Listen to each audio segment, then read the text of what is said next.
Some very special people have such a glow about them that you can toast your hands on the warmth and strength of their personality.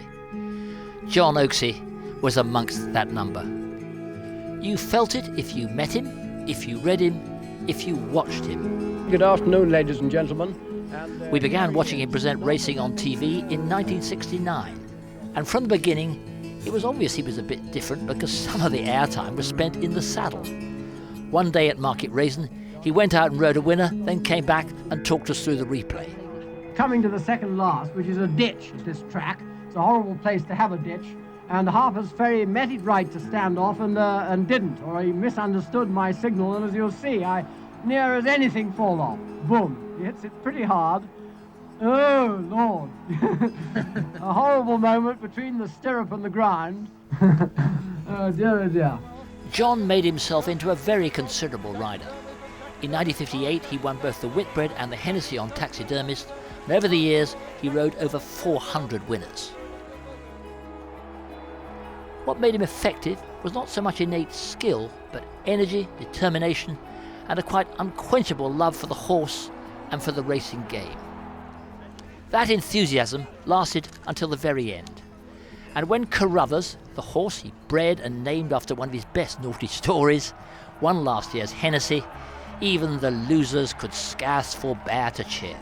Carruthers, bred by Lord Oaksey, who won this race on Taxidermist in 1958, and he's won it! John, as a rider, had been the ultimate definition of the word amateur, not as in incompetent or slapdash, but doing something because you love it. John quite simply adored race riding and the horses and the people who did it. It was a love affair that came comparatively late. He didn't ride his first point-to-point winner until he was 22, his first on a racecourse proper until 5 years later. But once met, he fell so completely for it that he abandoned the Eton, Oxford, Yale route to the legal profession, where his grandfather had been Lord Chief Justice and his father had been nothing less than the presiding judge at the Nuremberg war trials. John's defection may have been the law's loss, but it was, to a quite astonishing extent, to racing's gain. Riding horses has been a very, very important part of my life, and it's given me an incredible amount of pleasure. And I'm very grateful to the horses, and particularly to their owners and trainers who've put up with a lot of disastrous incompetence on my part in return for giving me enormous pleasure and enjoyment. For John set all his lawyer's gifts to our benefit, and added to them the belief and the passion that nothing could ever match the thrill of riding a thoroughbred on the wing. He's done it! It meant he could describe his heroes, the Arkles, the Fred Winters, and the Milreefs, in words that had an edge as well as a beauty about them.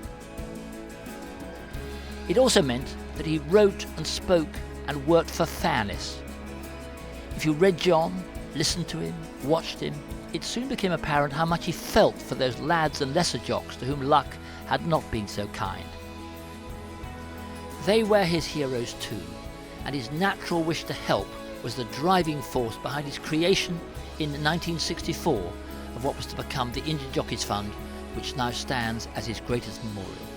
And the success of the Oaksey House Rehabilitation Centre in Lambourne is proof that the charity goes from strength to strength. For what was so special about John was that while he loved horses, he loved people even more.